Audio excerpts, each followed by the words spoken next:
মইহে জানিছো মোৰ অন্তৰত কিহৰ ধুমুহা বলিছে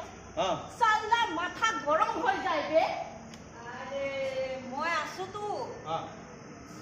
কি চালা পাকঘৰত পঢ়িব পৰা হ'ল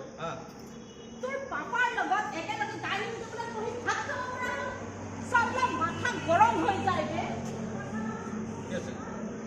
পাহৰিলে কেনেকৈ কওকচোন বাইদেউ নাটকখনৰ বিষয়ে আপোনালোকে যিখন এতিয়া কৰিবলৈ লৈছে নমস্কাৰ আমি আচলতে সমন্বয় গোষ্ঠী আৰু আমাৰ এই নাট্য মন্দিৰৰ